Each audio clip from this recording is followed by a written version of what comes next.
ऐसे श्याम निरमोही वृंदावन छोड़ गए बहनारी, वृंदावन छोड़ गए बहना।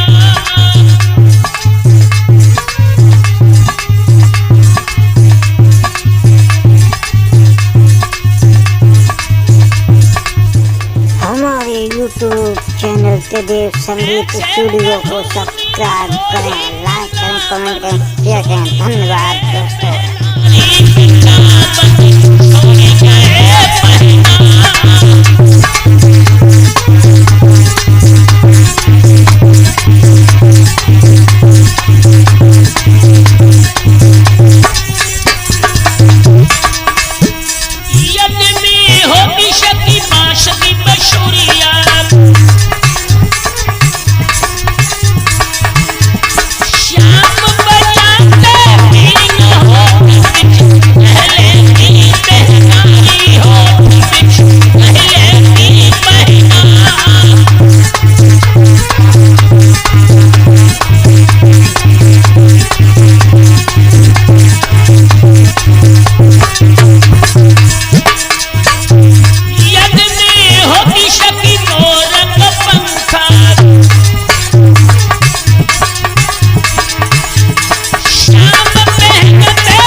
हम देख रहे हैं बहुत से भाई बहनों के होठ कीर्तन में नहीं खुल रहे हैं, और आप हमें आधार जी का शिष्य मत कहना कि अगर मैंने आज आपके होठ कीर्तन में खुलवा न पाया। बहुत इंजेक्शन है कीर्तन बुलवाने के लिए, चलो एक इंजेक्शन का आज प्रयोग करूंगा। लीजिए, हम 2 मिनट के लिए भाइयों को अलग कर रहे हैं, अपनी बहनों को अलग कर रहे हैं। हमें देखना चाहते हैं कीर्तन हमारी बहनें ज्यादा बोलती हैं या भैया लोग ज्यादा बोलते हैं। हम अकेले बोलेंगे, प्रेम से हर का नाम बोलो, तो मेरे बाद में मेरी बहनें बोलेंगी सीता सीता राम बोलो, और इनके बाद में हमारे भैया लोग बोलेंगे राधे राधे श्याम बोलो। समझ गए? फिर समझो आप। हम अकेले बोलेंगे प्रेम से हर का नाम बोलो, तो मेरे बाद में मेरी बहनें बोलेंगी सीता सीता राम बोलो, और इनके बाद में आप लोग बोलेंगे राधे राधे श्याम बोलो। और आज जो जीत गो सो जीतत रहे, और आज जो हारे गो ताई को मामलो गड़बड़ है, तैसे मूछन वाले उनके मूछन को ख्याल रखिए। अगर हार गए तो जो काम घर में नहीं करना पड़ता है, चौका बर्तन आज से सब तुम ही करना पड़े। और बहनों, तुम्हें भगवान कसम है कंजूसी तुम मत करिए, परीक्षा है, देखता हूं परिणाम क्या आता है। प्रेम से हरि को नाम बोला,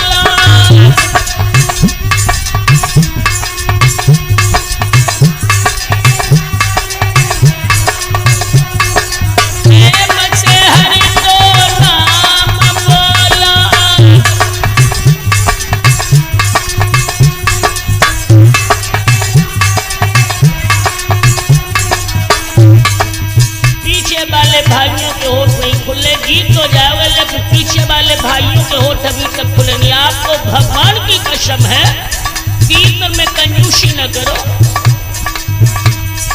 प्रेम से हरि को नाम बोलो,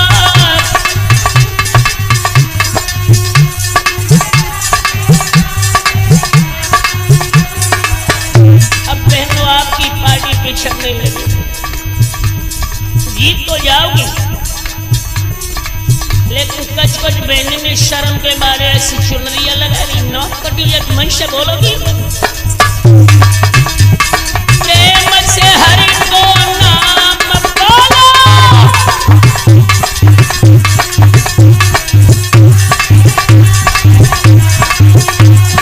प्रेम से हरि को नाम बोलो।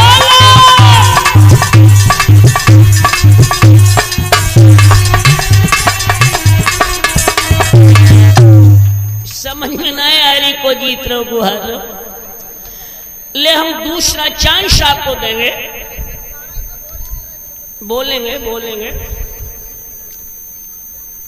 हम बोलेंगे प्रेम शहर का नाम बोलो, तो मेरे बाद में मेरी बहनें तालियां बजाकर बोलेंगी सीता सीताराम बोलो।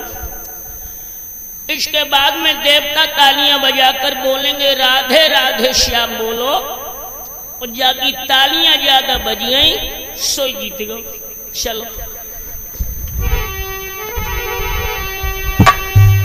प्रेम से हरि को नाम बोलो,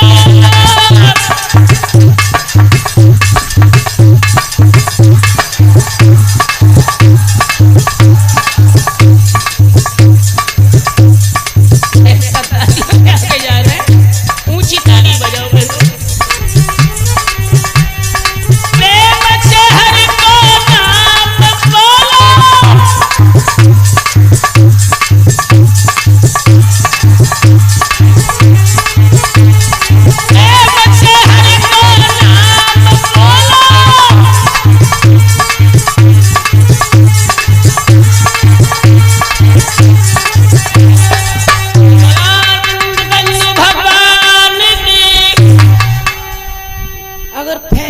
ईमानदारी से न्याय के आसन पर बैठकर दिया जाए निष्पक्ष, तो आप लोग तालियों में आगे निकल गए हैं, लेकिन संगीत शैली में स्वर शैली में बहनों ने बराबरी की है, लेकिन तालियों में आप लोग आगे निकल गए।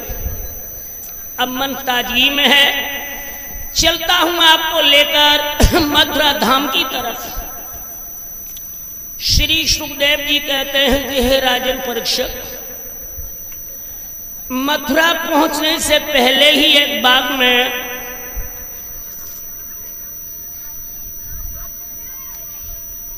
नंद बाबा ने रथ को रोक दिया है। अक्रूर जी मथुरा को चले गए हैं।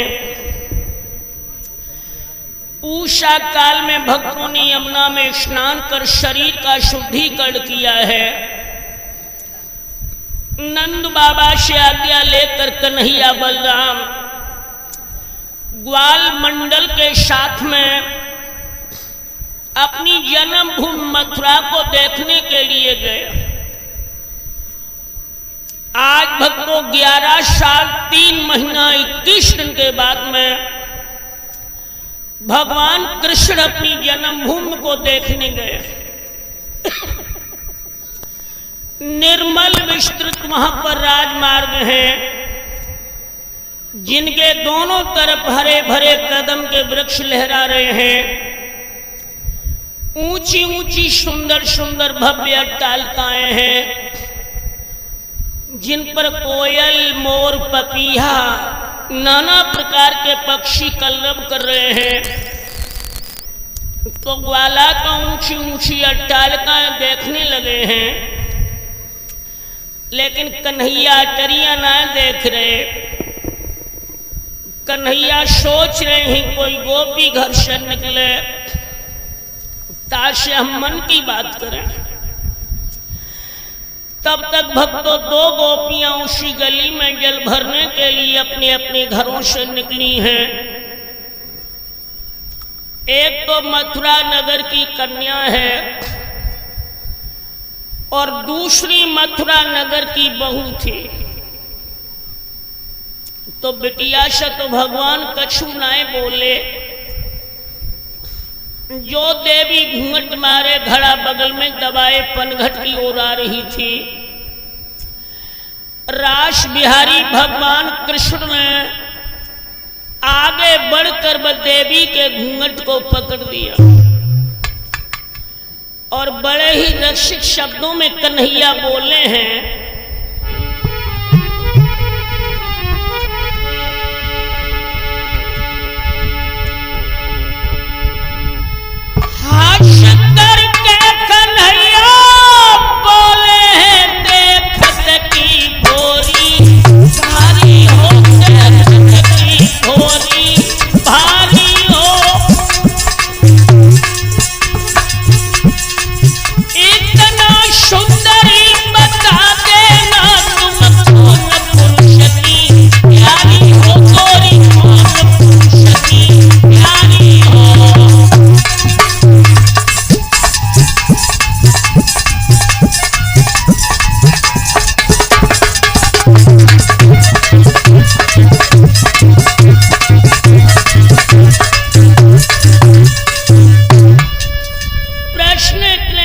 शब्दों में किया है कि बहनों देवी जवाब तो दे ही नहीं पाई।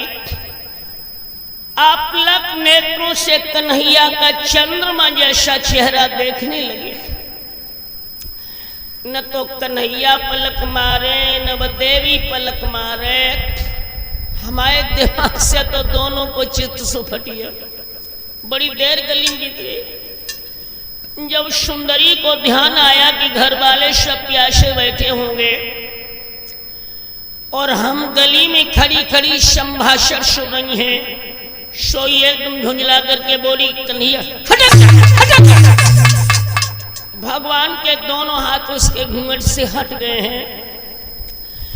अब वो सुंदरी झुंझला करके भगवान से बोली है,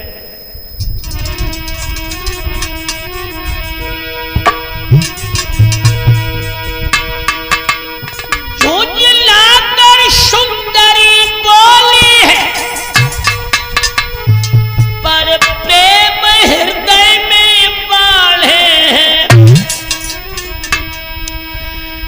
अरे घूंघट मेरो छोड़ देव, काहे द्वारे पे जेठ मेरे ठाड़े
चलते समय कहा था, कन्हैया मथुरा में काऊ से बात ना करिए।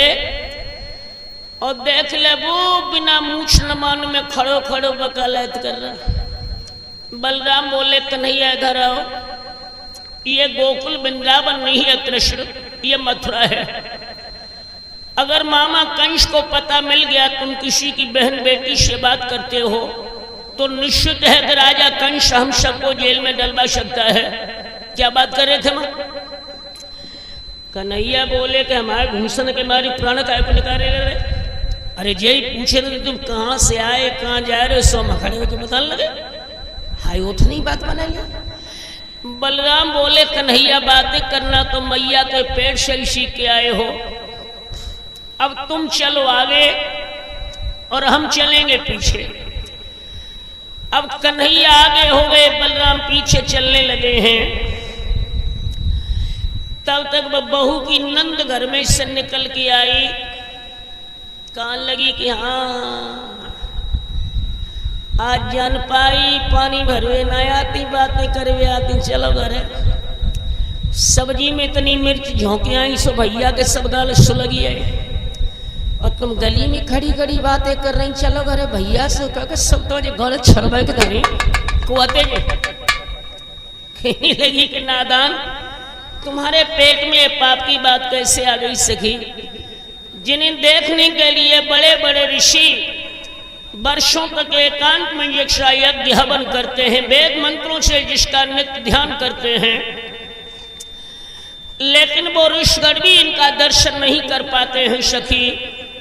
आज उसी का दर्शन बहन हमने घर बैठे ही कर लिया। बिटिया पूछ लगी भाभी कौन थे? जवाब तो नहीं बताई, भैया से शिकायत करो नहीं बताए। कहने लगी मेरी अच्छी भाभी बताओ नहीं कौन है। जवाब दिया कि तू नहीं माना तो जरूर बताऊंगी, लेकिन सोच लो अगर तुमने हमारी शिकायत अपने भैया से करी तो परसों तुम्हारी गोने की विदा है, नंदोई तुम्हें लिबावे जा रहे। हम गोने की विदा में नंदोई से ऐसी ऐसी झूठी झूठी बातें मिला मिला कहें सो घर जाता या तो मट्टी को तेल डर के नता से तुमको हमारी न हम कहें। अच्छा भाभी की सौगंध में भैया शिकायत नहीं करूंगी, बताइए कौन है? तो वो चतुर सखी बोली कि दीदी सुनो,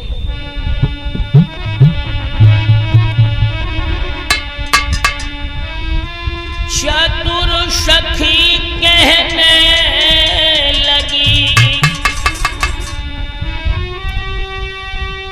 क्या भूल रही मत धाम,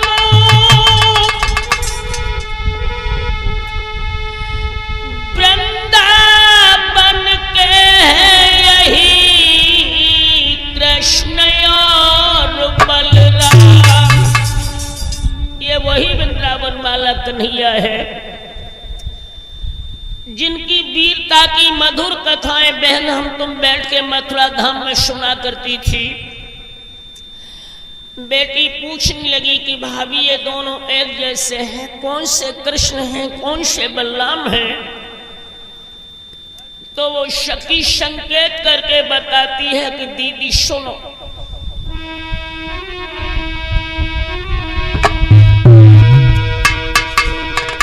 कि सजनी बही पीर बर है,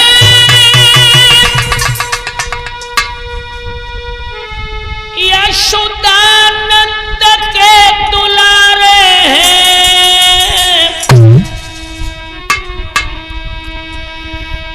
मोहन पीतंबर वाले हैं, दाऊ नीला पर वाले हैं।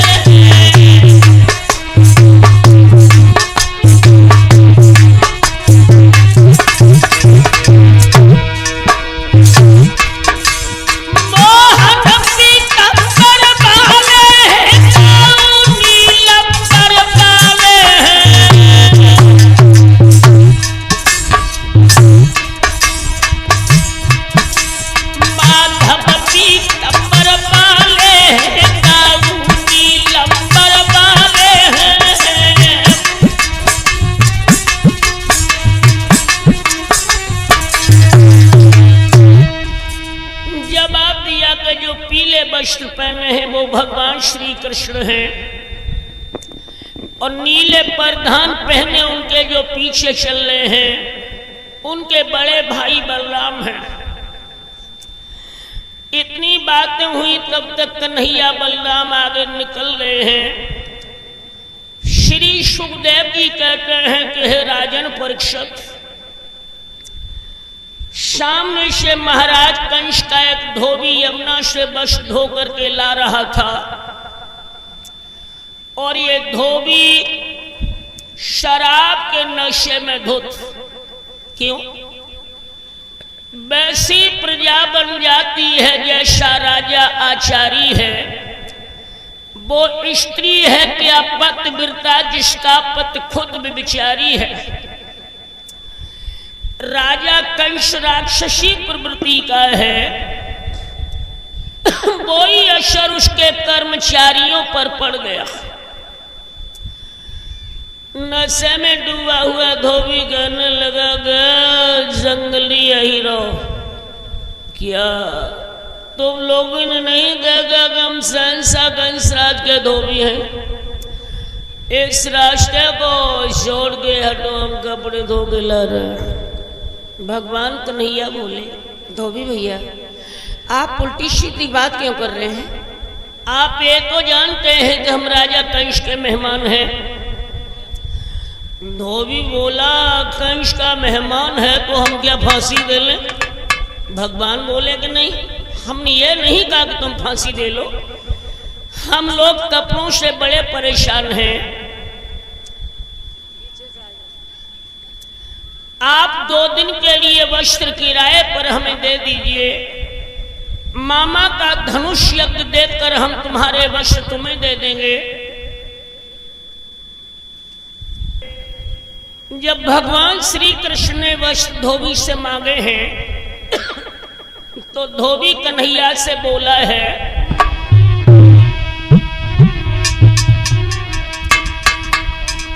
क्या खूब जरकशी चीजों पर रीझे जंगली छोकरे हैं।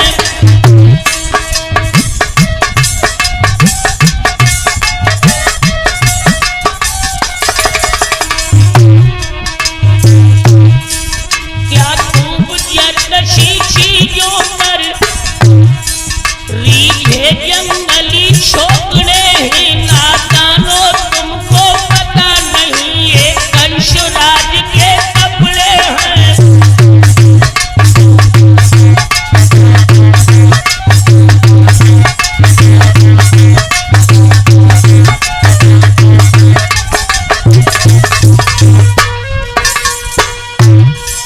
पोशाकी अगर बनानी है तो ढूंढो किसी गुजरिए को,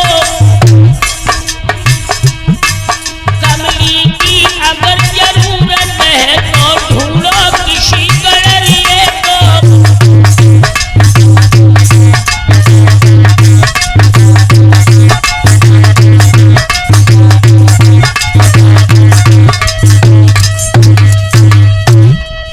श्री दामा कहने लगा, कन्हैया मनीष कुमार जी जो आबागढ़ से आए हैं,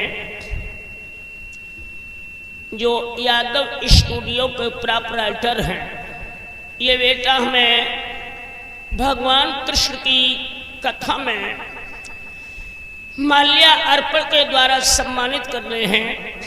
प्रभु इस बेटा के मंजिल में आने वाली बाधाओं को उनसे पृथक रखें, ये मेरा हार्दिक आशीर्वाद मनीषी के साथ है। श्री दामा कहने लगा, कन्हैया लाखों के देवता बातों से नहीं मानते, तुम 2 मिनट के लिए पीछे हट जाओ, जो एक ही लठ में जग भट्टा लग जाए और दामा ने लाठी पर। भगवान बोलो रुक जा, ये काम तेरा नहीं दामा, ये काम हमारा है। प्रभु आगे बढ़ गए हैं, कहने लगे, क्यों रे धोबी, हम तब से तुमसे सीधी सीधी बात करत और तुम हमारे मीठे अमृत रूपी शब्दों पर विश्व कर रहे हो, तो अब इस शान पर तुम हमें कपड़े देके ही जाओगे। धोबी कहने लगा, कन्हैया तुम्हें कंस ने देवी पर बलिदान चढ़वाने के लिए मथुरा बुलाया है, कहीं ऐसा न हो कि देवी पर चढ़ने से पहले धोबी के हाथों ही कुर्बानी हो जाए। कन्हैया बोले कि हम तेरी देवी को तो बाद में देखेंगे, ला धोबी को देख ले। प्रभु आगे बढ़ के गए हैं और धोबी के गाल में ताश से तमाचा दिया। तमाचो जब धोबी के गाल में लगो तो धोबी जमीन पर तब गिरो कि फक से बग प्राण निकलिए, मारा गया धोबी। साथ वाले धोबी बस डाल डाल के भागने लगे हैं। अब बहनों वे पुराने पुराने कपड़ा को पहने, बे छांटी चमकनी चमकनी चुनरियां जो धूप में रंग मदनती थी, लेकिन पहनवे की तमीज ना है। सो कुर्ता गोड़ न फंसान लगे, पाजामा खोपड़े में न लगे।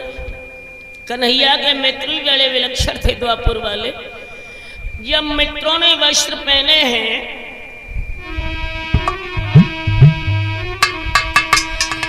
तो जामा का पाजामा माना, पाजामा जामा बना लिया।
कुछ तो वस्त्र भगवान के मित्रों ने पहने हैं, कुछ वस्त्र कन्हैया ने भिक्षुकों में बांट दिए।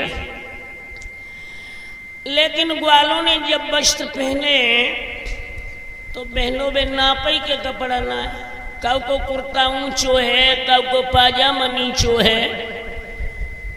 ग्वाले भक्तों चक्कर में पड़ गए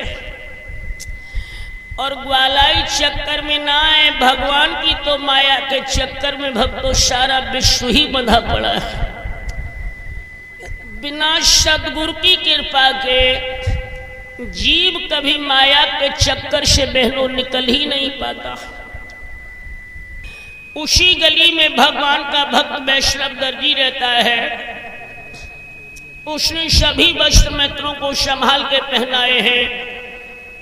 कन्हैया उन्हें भक्ति का आशीर्वाद देकर आगे बढ़ गए।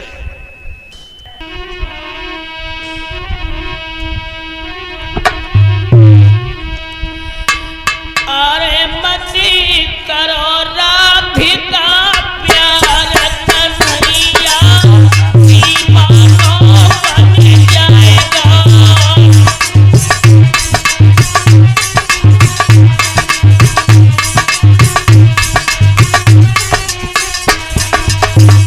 मत करो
रखिए।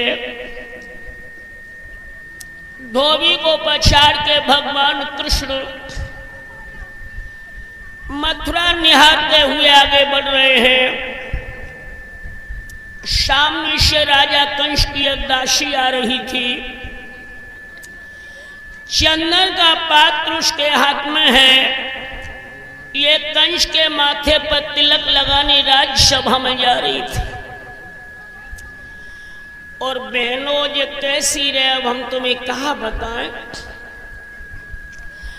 बनाओ है तो होली दिवाली, ध्यान आप वहीं रखिए। कन्हैया मथुरा देखते हुए बढ़ रहे हैं। सामने से कंस की दासी आ रही है। और जो कैसी रहे भैया, अब तुम्हें कहा बताएं। बनाओ ये बहनों तो होली दिवाली तीज त्योहार भलू नाइलो या बैसाख जेठ की टीका टी दोपहरी में ना हुए। बहनों अगहन पूस के महीना में देवी की पीठ पे पानी की बूंद गई ना हुई। मेरो जुआ भरो खोपड़े में चेचकन के दाग रहे, मुंह पे आंखन में कीचड़ भोरो, नाक से भिन भी ना चले। इतनी बुरी रहे कि बागे हाथ न के छुए चनव नहीं चवे जाए। और बुरी रहे सो रहे बहनों, बाकी पीठ पे ऊंट जैसो खूब बोल लगो रहे, जैसे रोड पे ब्रेकर ना लग रहा कैसो ब्रेकर और लगो रहे। हम तो इतना ही बता सकते हैं कि परम पिता ब्रह्मा जी ने जब सारे विश्व को रच लिया होगा, ताके बाद जो कूड़ो करकट बच गए हुए, ताकि ठोंक पीट की जो बनाए, इतनी बदशक्ल थी।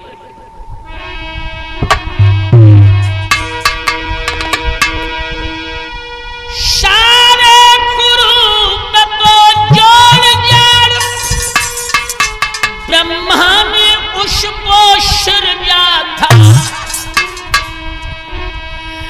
वो 3 जगह से टेढ़ी थी, तसुनाम दबा को दिया था।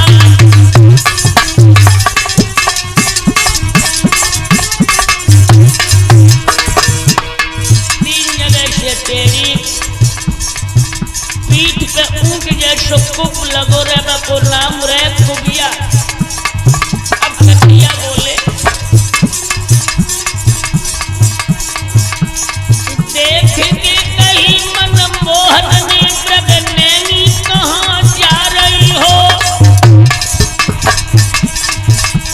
सुखबैनी कहाँ जा रही हो, पिकबैनी कहाँ जा रही हो।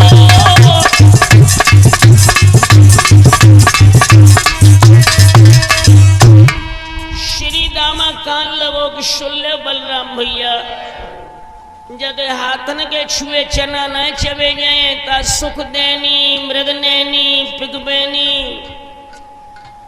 कन्हैया बोले कि बात हमसे हो रही है, तुम कौन हो बीच में बोलने वाले। दामा बोला कि तो इससे बात करे, अगर हमसे जो बात करवे आई तो एक घूसा में यह 3200 दांत पेट में चले जाए। गतकी न सूरत की सुखनैनी मृगनैनी पिगवैनी। कन्हैया बोले कि बात हमसे हो रही है, होने दो। प्रभु आगे बढ़ गए हैं। देवी आपका नाम क्या है और आप कहाँ जा रही हैं। जवाब दिया कि प्रभु मैं राजा कंस की दासी हूं।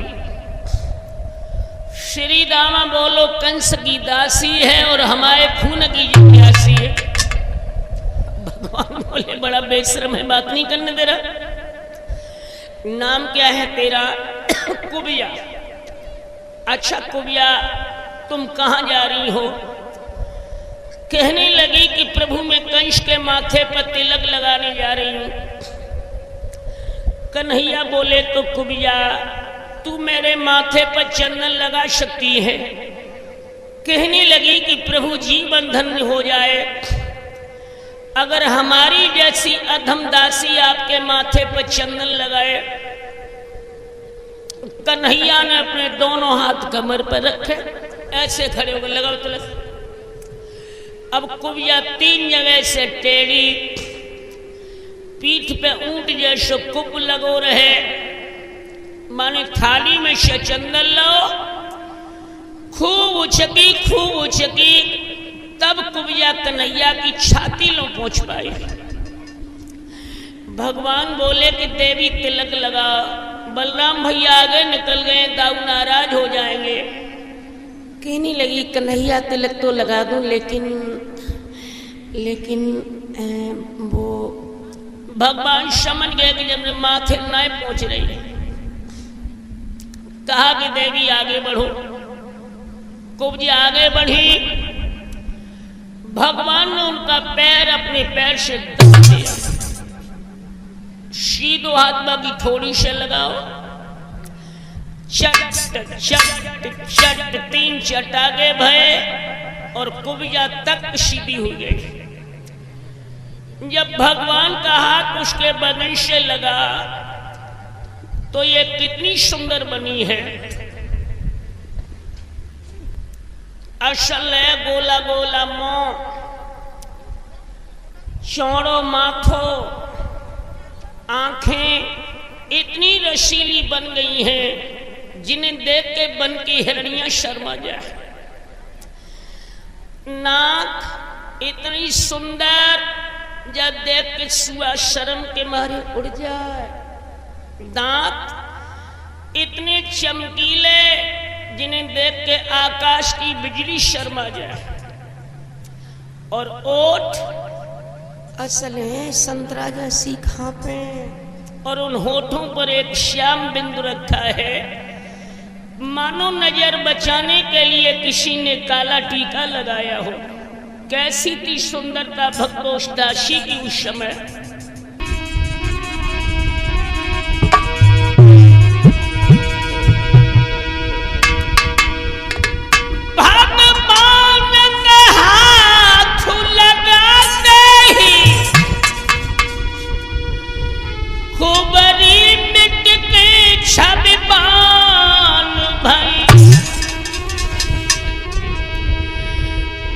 सुरजन फटिगा बर्दाशो बाता सीते विषमान भई।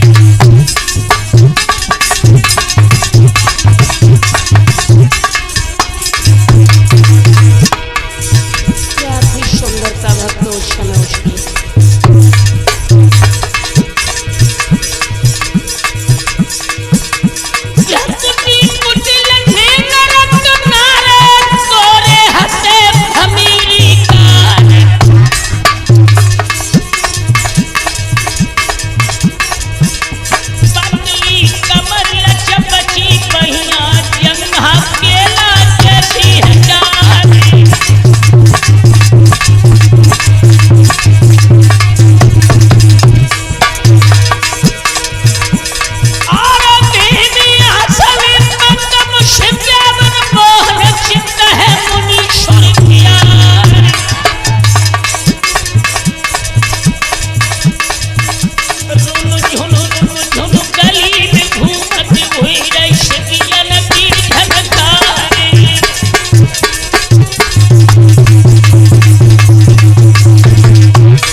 का तिलक किया है। उसके बाद में कन्हैया ने कहा कुब्जा अब तू अपने घर जा। श्री दामा बोलो कि हाँ अब कुब्जा घरे जाओ। दही माखन की चोरी कर बे गए तो ऊपर भाई मलाई मलाई ऊपर चट कर ले, नीचे वालों मठा हमें दो और अपने तिलक लगवाए लो तो हमाओ नंबर आओ तो जाओ कुब्जा घरे, जाओ कुब्जा घरे। कन्हैया बोले क्यों है? अभी तो ये कह रहा था कि जाके हाथन के छुए चनू नीचे वे जाए, अब तिलक कैसे लगवाए? कन्हैया बोले कुब्जा श्री दामा को चंदन लगाओ। बहनों कुब्जा को दामा के माथे पर चंदन लगा लगी और दामा कुब्जा के कान से मुंह लगाए कि बोलो क्या है तुम्हारा ब्याह हुई हो कि ना है? अब कुब्जा हंस के बोली कि दामा तू बहुत ढीठ है। क्यों? बोली शोर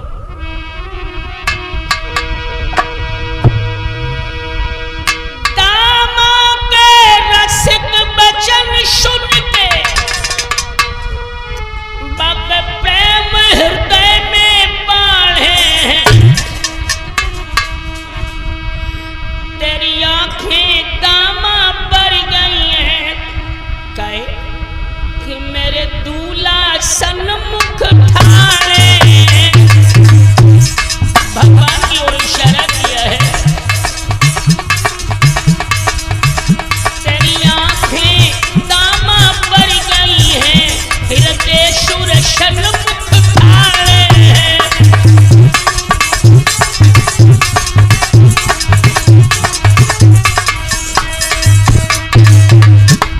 समस्त मित्रों को कुब्जा ने चंदन लगाया है।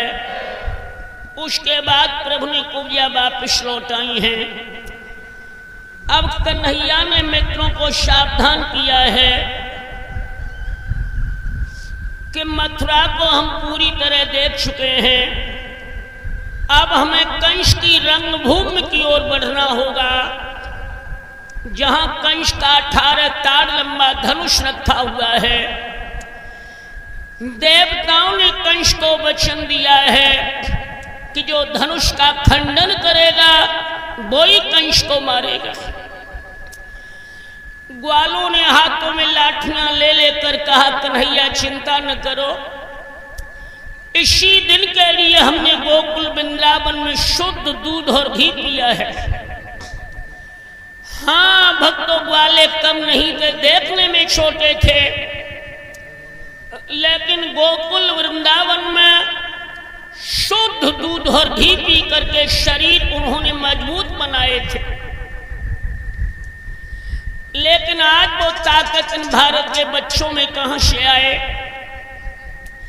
बहनों हमारे आपके बुजुर्गों ने जितना दूध और घी पिया है, आज जन्म लेने वाले बच्चे को उतना मट्ठा भी देखना नसीब नहीं है। पीना तो दूर की बात है, उतना मट्ठा भी आज भारत के बच्चे को नहीं मिल रहा है जितना न 80-80 साल के बुढ़ों ने दूध और घी का सेवन किया है।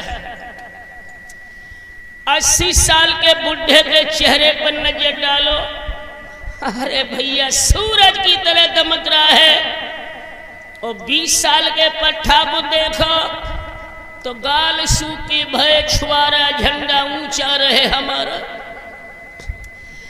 अब बहनों ताकत मेरी नजर में केवल 2 जगह है, या तो भैंसिया गैन में या दूधिया की, तीसरी जगह ताकत नहीं रही। तुम अपने लला से जे कहियो कि लला दूध पियो, हाँ रबड़ी खाइयो, पचे ना पचेगा से रबड़ी वाली मशीन है पेटम पचेगा से, वो मशीन तो सब थैलियां पी पी के गलाए दे, वो थैलियां तो सब पी पी गला दे, छर्रा प्याली रंग बेरंग कड़ा पिन सब टूटी है। का खाए दूध दही मक्खन रबड़ी की रसम बदलती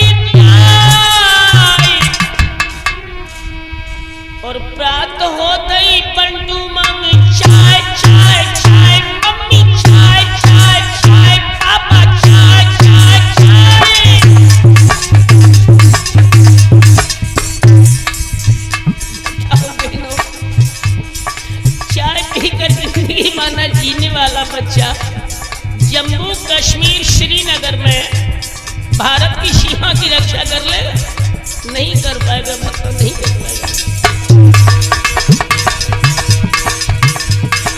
दूध दही मक्खन रबड़ी की रस्म बदलती जाए, रात हो गई पप्पू मम्मी चाय चाय चाय, मम्मी चाय चाय चाय, पापा चाय चाय चाय।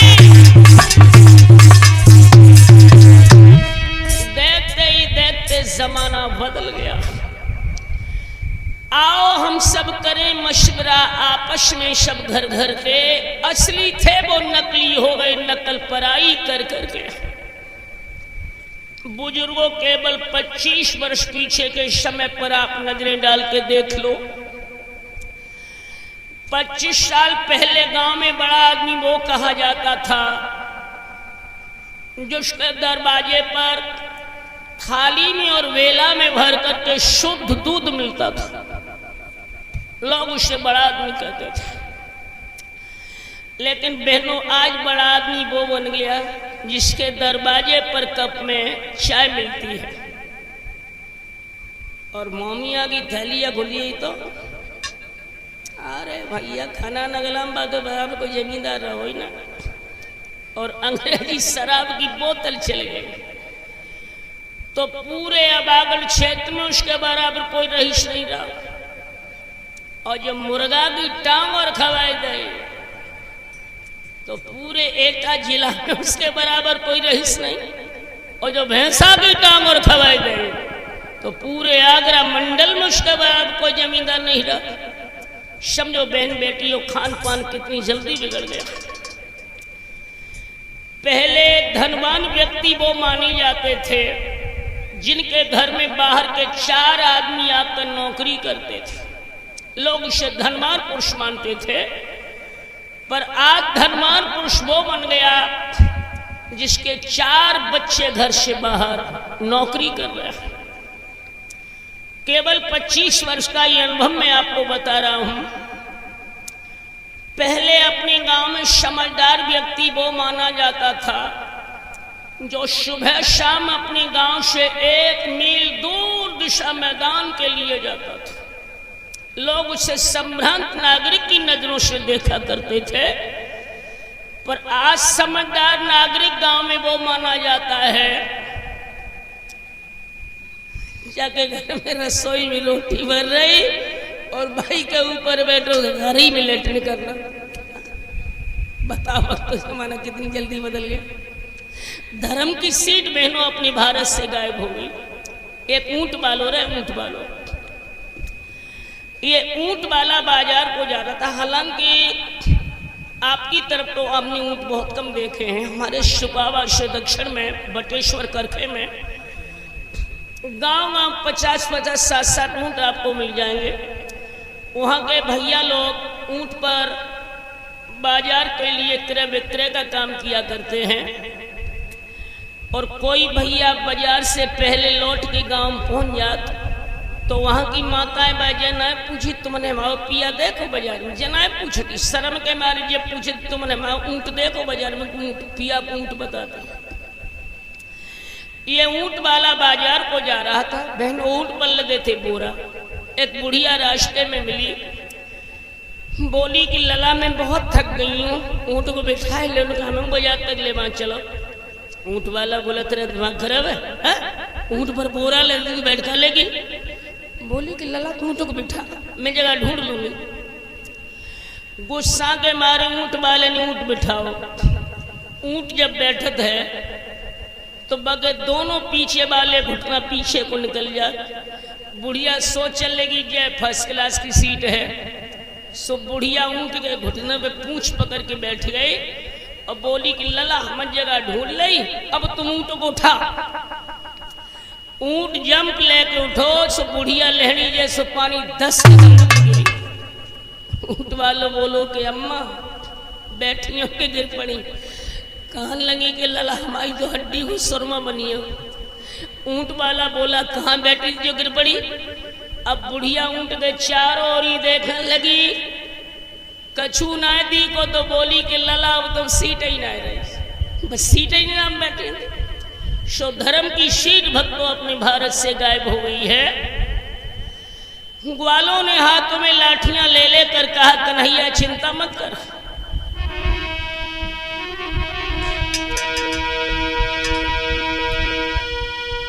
कैसा भी हो कुछ भी पी के जाएंगे तुम्हें लिबा करके, लौटेंगे मथुरा नगरी की हम ईंट से ईंट बजा करके।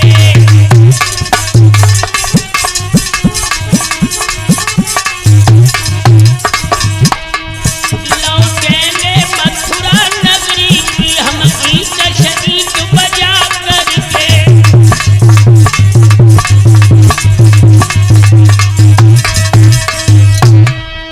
चल दिए भगवान कृष्ण, ग्वाला पहरेदारों से भिड़ गए हैं। उतनी देर में कन्हैया बलराम धनुष के निकट गए हैं। भूतनाथ को प्रणाम करके कन्हैया ने वो धनुष उठाया, एक तीव्र झटका दिया और खंड खंड करके धनुष को तोड़ दिया। बाग में बाबा के पास चले गए हैं। संदेश राजा कंस ने सुना, समझ गया कि निश्चित कृष्ण मेरा काल है। जिस धनुष की प्रत्यंक्षा खींचने में कंस को पसीना छूट जाता था, उस धनुष को तोड़ के कृष्ण बाग में चले गए तो निश्चित कन्हैया मेरा काल है।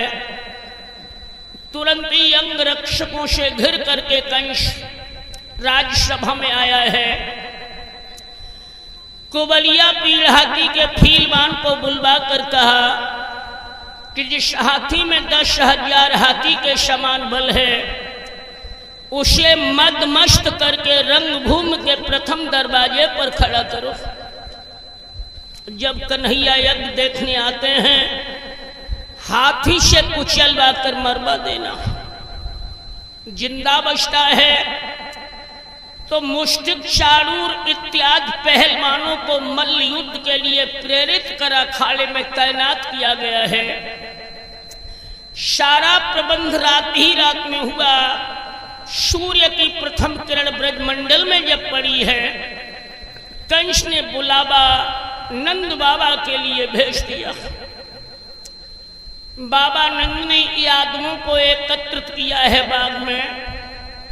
कहा कि भाइयों, अब मथुरा चलने की अनुमति आ गई है, चलना ही हमारा तुम्हारा फर्ज होगा। जब यदुवंशी बाग में सजे हैं तो आज कल की तरह उस समय बंदूकें, राइफलें, रिवॉल्वर नहीं थे। यादवों का सक्षम हथियार था उस समय लाठी। लाठी में गुड़ बहुत नहीं, सदा राखी और संग, गहरो नद नालो पड़े वहां बचावे अंग, वहां बचावे अंग, झपट कुत्ता को मारे, दुश्मन दावा गिर बाबू को मस्तक झारे।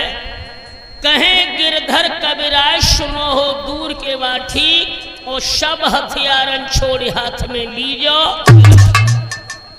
लाठी की चोट खाली नहीं जाती। बंदूक, राइफल, रिवॉल्वर की गोलियां निशाना चूक सकती हैं, लेकिन लाठी की चोट कभी खाली गई नहीं। जब सजे हैं वृंदावन वाले अहीर, धारी कारी गैयन को दूध पियन वाले।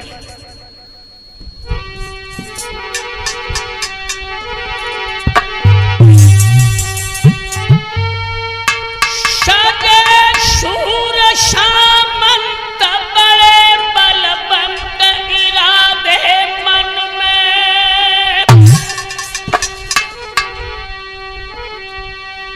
कंधा पे धनुष और बाण रे, देगा है हाथ में। सजे सटम सटा जो, कंधा पे धनुष और बाण रे, देगा है हाथ में।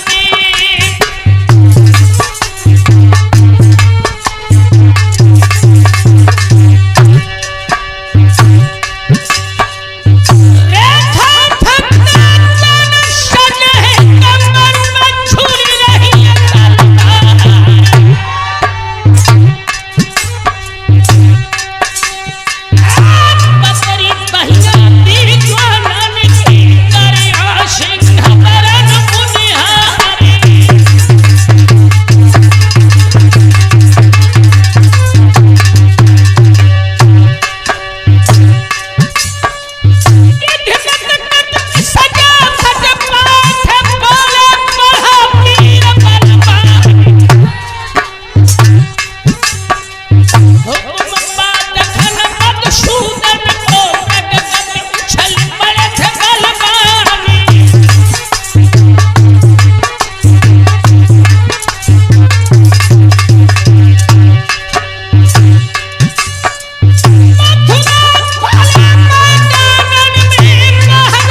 बलराम रंगभूमि के प्रथम दरवाजे पर कुबलिया पीड़ हाथी मद में झूम रहा है। कन्हैया ने कहा फीलमान से कि भैया जा हाथी को ऊपर हटा लो। फीलमान ने कहा कि तेरे बाबा नंद की जागीर नहीं है, इस कुबलिया पीड़ में 10,000 हाथी का समान बल है, इसे बाहुबल के द्वारा हटाओ। बलराम बोले कन्हैया हाँ तेरी नजर में हाथी है लेकिन हमारे लोग तो भैंस के पड़ो की बराबर ना। यू नातेदार नाल रो ठिकाने लगा। कन्हैया ने क्रोध में भर के कुबलिया पीड़ को पैर की ठोकर मारी। ठोकर लगते ही लगते कुबलिया पीड़ आकाश में उड़ा। धरती पर गिरते ही गिरते भगवान ने उसके आगे वाले दांत उखाड़ लिए हैं और वे दांत प्रभु ने कुबलिया पीड़ के पेट में घुसेड़ दिए। हाथी का प्राण खो गया। बोला आनंद कंद भगवान की। कुबलिया पीड़ को मारकर भगवान जब रंगभूमि में गए हैं तो जो बहनें वहां बैठी थी उन्होंने देखा मेरा भैया आ गया। माताओं ने देखा मेरे पुत्र आ गए। संतों ने देखा वेद स्वरूप भगवान आ गए। राजाओं ने देखा भारत का चक्रवर्ती सम्राट आ गया। और कंस ने देखा कि साक्षात मेरा काल आ गया। क्यों?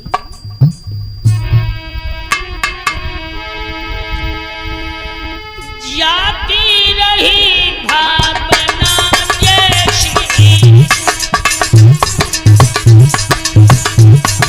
प्रभु मूरत देखी है दिन जैसी।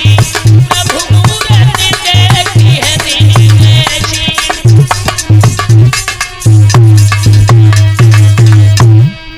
जो जिस भाव से भगवान को देख रहा है कन्हैया बलराम ने वैसे ही दिखाई दिए हैं। कंस ने ध्यान योग से देखा ये लगा यमराज प्राण लेने के लिए आ गया है। उसने राजगद्दी से आदेश दिया है मुष्टि चाणूर एन बाबा नंद के बच्चों को खटमल की तरह मींच दो। शल्य को चकनाचूर कर दो और मेरे दुश्मन को मेरी आंखों के आगे से दूर कर दो।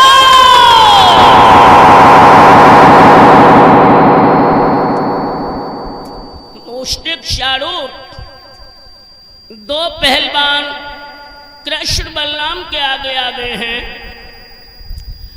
घमंड में भर करके मुष्टिक कहने लगा कि ठहर जाओ ब्रज के लड़ाकू, आज आया है ऊंट पहाड़ के नीचे। अघासुर बकासुर को मार के बहुत अच्छा खिताब तुम लोगों ने जीता है, पर आज जब लोहा से लोहा टकराएगा तो युद्ध का सच्चा आनंद आएगा। घमंड में भर के मुष्टिक बोला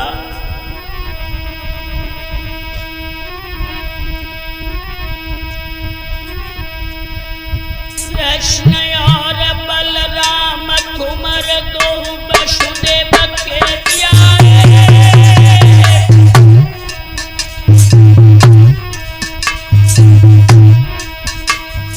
कृष्ण और बलराम कुमार दो वसुदेव के प्यारे।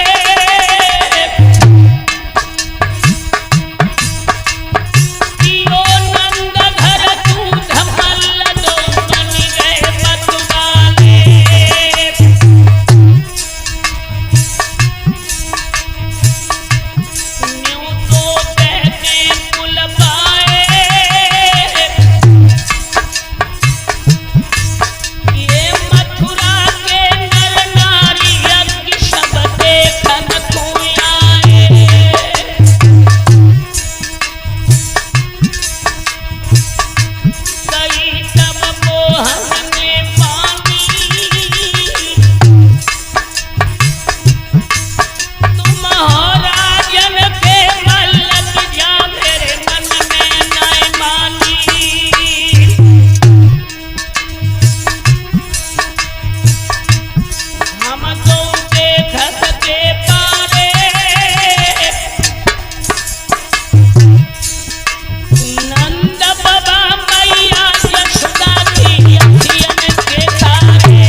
काफी देर तक बहन बेटियों कन्हैया बलराम पहलवानों से खेलते रहे।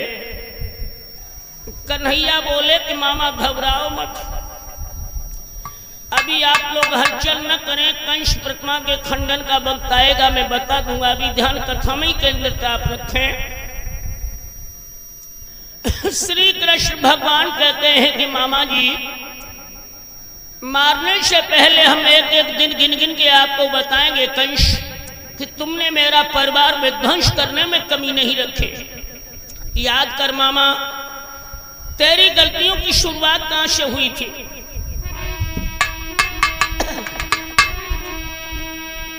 केस पकड़ मेरी मात देवकी रथ में शैख जवाई, बिना बात मेरे माता पिता सुन जेल में गए डलवाई। मेरे बड़े तो 6 भैया तुम मथुरा में मरवाए, माता पिता ने जेल में मामा का भी दुख उठाए।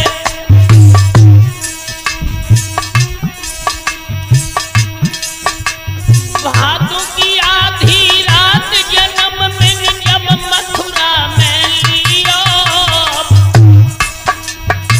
तेरे डर के मारी दूध नहीं मैया को मैं पियो।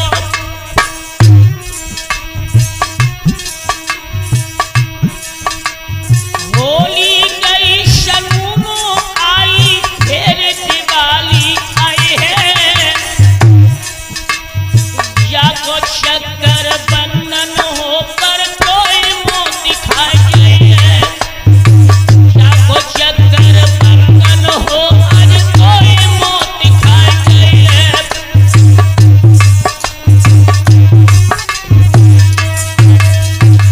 सारा कारनामा ने कन्हैया ने कंस के सामने रखा, पापी गर्दन नीचे झुक गई। तलवार खींच के कंस ने कृष्ण पर प्रहार किया। फुर्ती से प्रभु बार को बचा गए हैं। कंस के केश पकड़ रात गद्दी से नीचे खींचा, कहा कि मामा इसी तरह तुमने मैया को केश पकड़ के खींचा था, अब तुमने मेरे भाइयों को जिस तरह जेल की दीवारों से पटक पटक के मारा है, आज हम भी तुम्हारे प्राण उसी तरह खींचेंगे। कन्हैया कंस की छाती पर चढ़ गए हैं।